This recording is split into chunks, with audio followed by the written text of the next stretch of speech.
That's what happens when you walk away from mainstream media before it was fashionable and you start racking up lots and lots of titles. But good afternoon, everyone. I'm delighted to be back at the EconPol to have a very important conversation. As Clemens kind of pointed out, it's not really top of mind and top of the headlines right now, but climate change is not stopping for anyone or any head of state anywhere.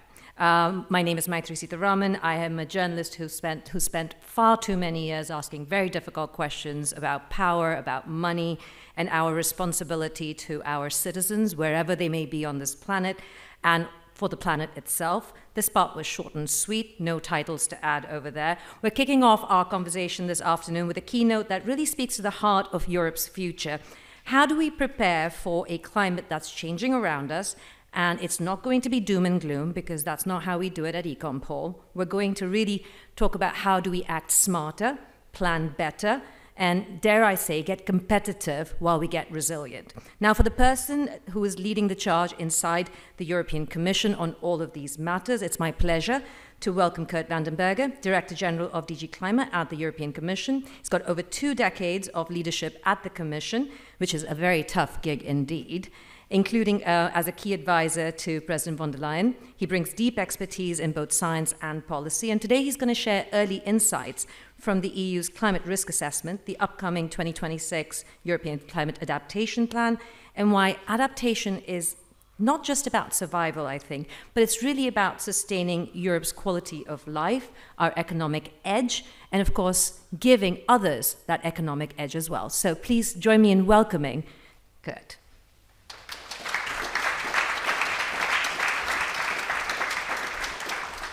Good afternoon, ladies and gentlemen. Thank you very much for this very kind introduction, and above all, thank you for having me as a speaker this afternoon and for devoting attention at your annual economic policy conference to climate, and particularly climate adaptation. This is timely, it is opportune, it is more necessary than ever, especially also in economic policy circles. This morning the Commission published its spring economic forecast, which shows that we expect an economic growth in Europe of 1% this year, with full of uncertainties, notably linked of course to tariffs, but also to climate disasters, which are increasingly identified as a big risk and uncertainty for our economic policy. And when you read newspapers, as I tend to do every weekend, catching up on all the things I couldn't read during the week, it becomes impossible to escape the many articles about climate change, and what it brings to us today and in the future. I read in the Guardian this weekend that the Torres winemaker family in Catalonia says that it may have to leave its Spanish vineyards in Catalonia due to the climate crisis. It's a winemaker that is there since 1870. It is investing more than 10% of its profits in climate action and climate adaptation, but it sees the effect of climate change.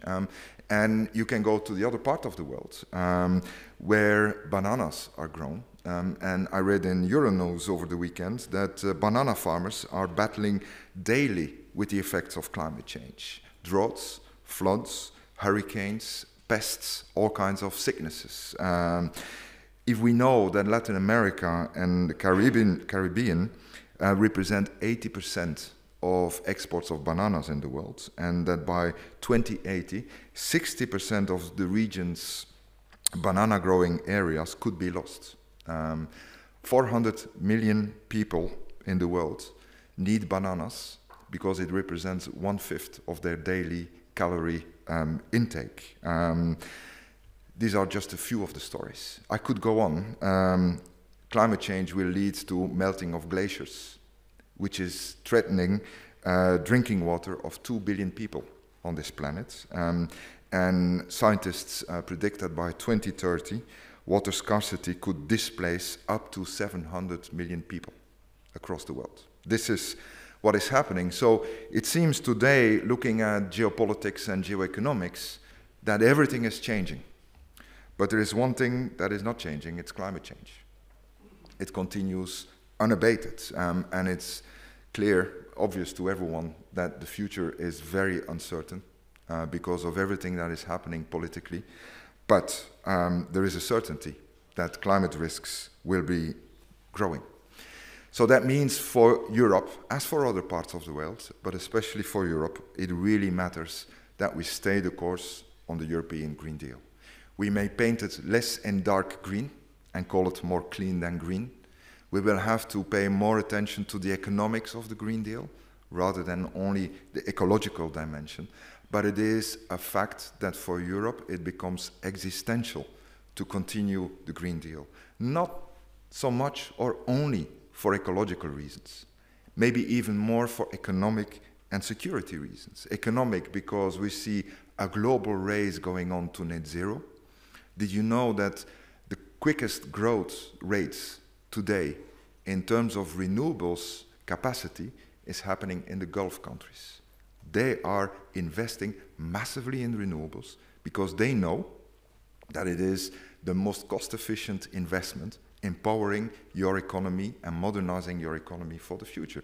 And of course, the Gulf countries want to keep Europe and other parts of the world dependent on their oil and gas so that they continue to have revenues in the future.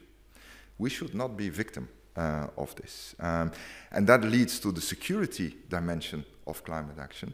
We are paying an exorbitant price, 400 billion euros, more than 400 billion euros every year for importing oil and gas. Things we burn, and it's gone. So that's why we need to continue the Green Deal with climate action at its core. But it's also a security dimension from the point of view of the growing impacts of climate change. We know that over the last 12 months, the planet has warmed up by 1.58 degrees over the last 12 months. The last 10 years were the warmest on record. And I'm saying all these things in the presence of my good colleague Blas from the Environment Agency in Copenhagen, who is doing great work for us. And I'm sure, Blas, you will contradict me if I say something wrong. One thing that we've also learned is that the CO2 concentration in the atmosphere today is the highest, according to the IPCC, since 3 million years. And the latest research findings even say that it is the highest since 14 million years. So if people tell you we have had this in a past, forget it. This high concentration we haven't seen for millions of years, and it is man-made. But what does all this mean to us? Well, last year we published the first ever European Climate Risk Assessment report, which was done by Blas and his team at the agency in Copenhagen. It's a work of more than 1,000 scientists that have given us a picture of what climate change means in terms of risks. And it's not, I'm afraid to say, a beautiful picture. We have learned from many things from the climate risk assessment, but one thing is that Europe is warming at double the global rate of warming. And what matters, ladies and gentlemen, is not the average temperature. It's the extreme weather events that will come as a result of the global warming. Extreme weather events like the ones we've seen in Valencia last autumn, or just at the beginning of this year in Los Angeles, creating damage of $250 billion in Los Angeles. That's the estimate of the costs. These events will become more intense and more frequent. So the way we need to think of this is that the extreme events we are currently seeing, mostly on television for most of us, they will become a new normal in 10 to 20 to 30 years. We may be the last generation that knows what climate stability means. That's how we have to think of it. The UCRA, as we call it with its jargon, the European Union Climate Risk Assessment report, has identified 36 key risk areas where we are at crisis or close to crisis, and for which we are not prepared. Blas, sorry for quoting you, Blas, but Blas is from Slovenia, which has had floods in 2023. The damages represent more than 10% of Slovenia's GDP. One event, more than 10% of GDP. And that's the same year when Europe recorded 47,000 excess deaths because of heat stress. And ladies and gentlemen, this is not only a question of quality of life, this is also a question of hardcore competitiveness. Because in a region like Valencia, you will not attract investments from businesses if you are not better preparing yourself for this harsher future. A top executive of Allianz, the big insurance company, recently declared in the Financial Times that climate change is on track to destroy capitalism. This is not some NGO saying it. This is a top executive of Allianz, an insurance company that I think we all know. And in the United States, it becomes unpopular now to talk about climate change. But last year, or the year before, the National Bureau of Economic Research in the United States said that the impact of 3 degrees warming by 2100, which is now the baseline scenario for climate change, is comparable to economic damage caused by the 2029 Great Depression. Not once off, permanently. This is what it all means. So we are really trying to visualize what the effects will be of a future subject to climate change. And not later than last week, the network of central banks for the greening of the financial system have produced their climate scenarios. Very interesting publication. And there they really show how delaying climate action will lead to global GDP shocks, to credit risk, to inflation, and to increasing unemployment. I'll stop here with the horror story. Enough about painting this dystopian future. So let me say what we can and should do about all this. Well, 2 things from a climate policy perspective. First, reduce emissions. That's imperative. Continue to reduce emissions. Decarbonize, which means basically for Europe, defossilize. That, ladies and gentlemen, is not something we do for saving the planet. The planet couldn't care less if it warms by 3 or 5 or 10 degrees. The planet will always exist. What will not exist is our prosperity, our welfare, our way of life and civilization as we know it. So investing in decarbonization is really an investment in the modernization of our economy, of our society, to keep it fit for a future that will be warmer, less secure, more globally competitive. It's an investment and innovation shock therapy that our economy has delayed for too long and which will enhance our productivity and thereby strengthen our global competitiveness. In other words, I think what you recognize here is the Draghi report. Decarbonization is and must be a driver of competitiveness. And that is how we are designing our climate policy.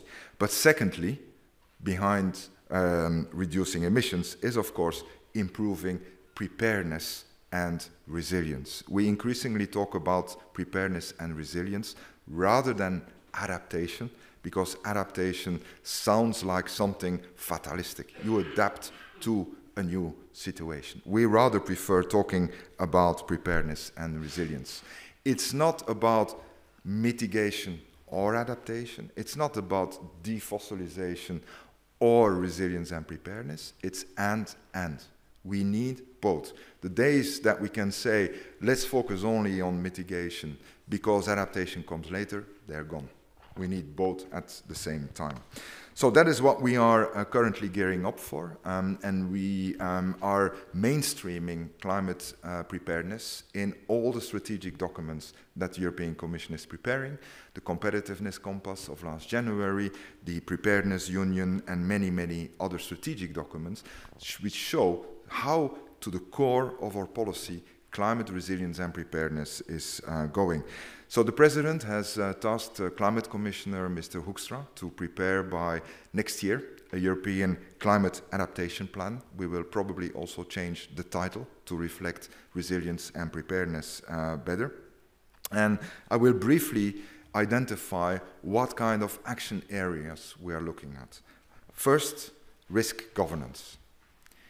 We really need to do a better job at making sure that there is ownership for climate risks everywhere, in all sectors, at all levels. Not just at European level, also at national, regional, and local level. Obviously, climate adaptation is a matter of subsidiarity. It is not the bureaucrats in Brussels that will do all this. It needs most of the action on the ground, locally and regionally. But there are enormous tasks ahead to make sure that everyone takes this seriously and is equipped to do this job. And obviously what we will be looking at is how to foster this risk ownership cross-border, because climate change and their impacts don't stop at borders, just like many other environmental phenomena. Secondly, we need common definitions and a common framework for assessing, managing, and communicating risks coming from climate change. We see some interesting developments in France, for example, where they have decided on a common reference temperature scenario of 4 degrees, against which they stress test all their infrastructure, all their policies. Maybe we need something like that also at European level, and then make sure that we go through all our policies, from agriculture to health, from trade to financial services, to make sure that Europe is prepared, or better prepared, for such a 4-degree warmer climate in the future. Thirdly, we need to make available the tools so that everyone in the public and the private sector is equipped to deal with these risks and prepare better for them. We have a lot, thanks to work in the climate science environment, a lot of data, models, intelligence, services. We need to downcast that and make it accessible so that any company, any local authority, any industrial sector anywhere in Europe has access to that intelligence so that it can better prepare. We have fantastic organizations in Europe like the European Space Agency, EUMETSAT, the European Climate and Weather Forecasting Service in the United Kingdom. We are organizing and bringing all these organizations together so that we make all that intelligence, climate intelligence, available to economic and other operators. And we have read that the market for climate services and climate intelligence will be growing at 15% per year over the next decade. So if you're looking for a good business, that's probably a place to be in. Fourthly, we need to create a market for climate solutions. There will be an incredible need for climate solutions, not only in Europe, across the world. Thinking about flood defense systems, for example, building materials that withstand higher heat and floods, water infrastructure, cooling, energy efficient cooling of buildings will become a very important priority. And that market for climate solutions will also grow unavoidably. There are estimates that this market will grow to more than 1.3 trillion euros by 2030. Already now, we see an expansion of this. What we will want to do from the European Commission is to make sure that we privilege nature-based solutions, so that we do not, in the first place, always look at the technical grey infrastructure, but really where green infrastructure can do the job very cost efficiently. I'm from Belgium.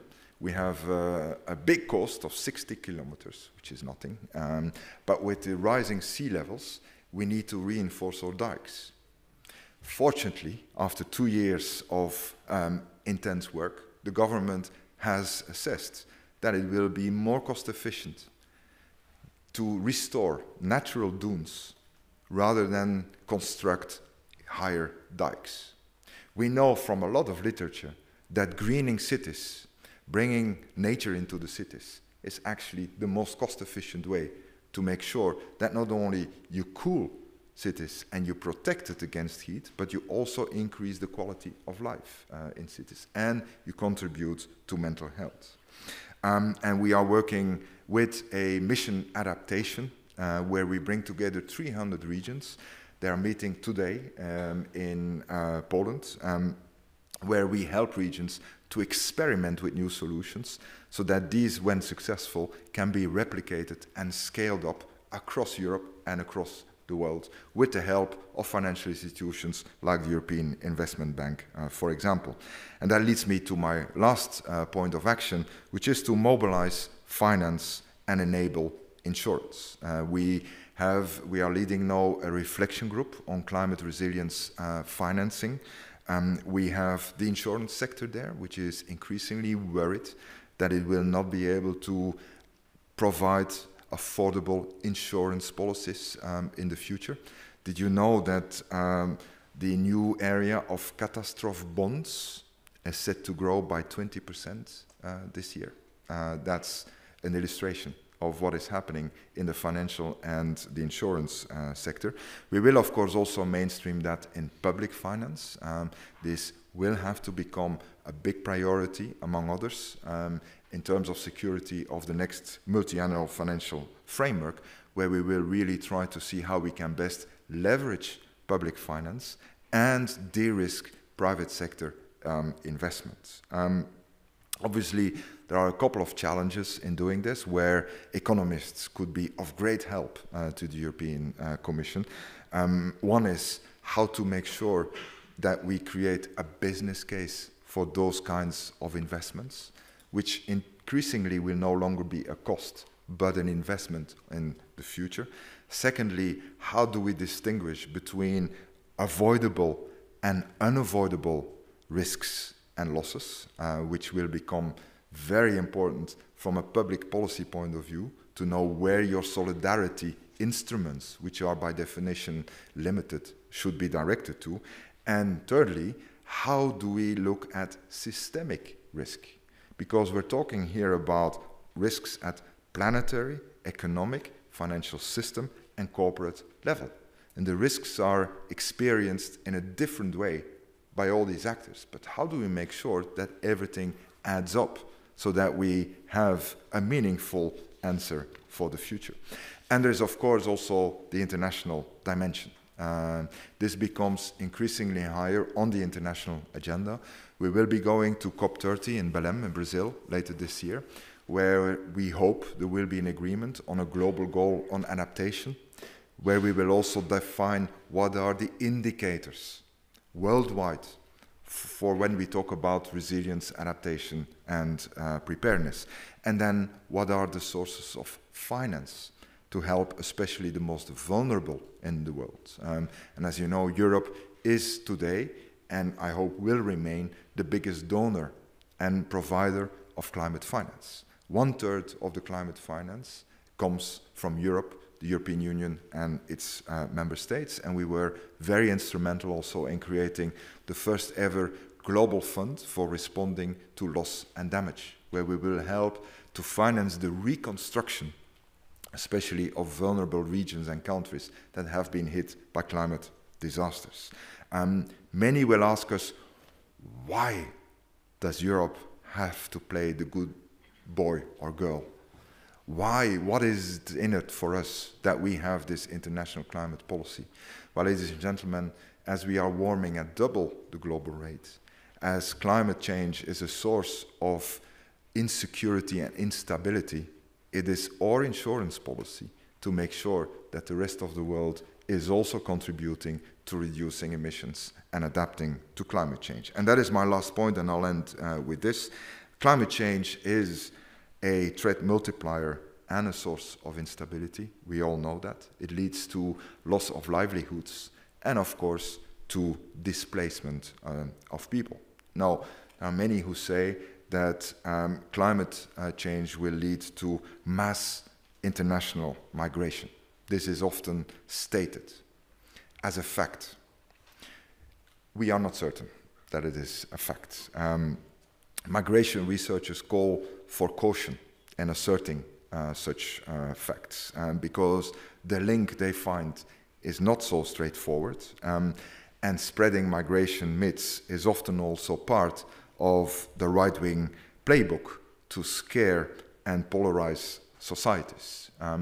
One notable writer and researcher, Hein de Haas, has recently said in his book How Migration Really Works that climate change triggering mass migration is a myth. It is largely fabricated, according to him.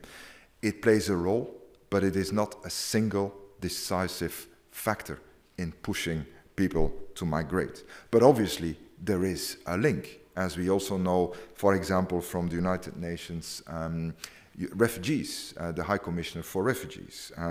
Climate-related disasters, says the organization, triggered more than half of new reported displacements in 2022, but 60% of the displaced people live in countries most vulnerable to climate change. As a matter of fact, people displaced tend to stay in the same country and in the same region. So,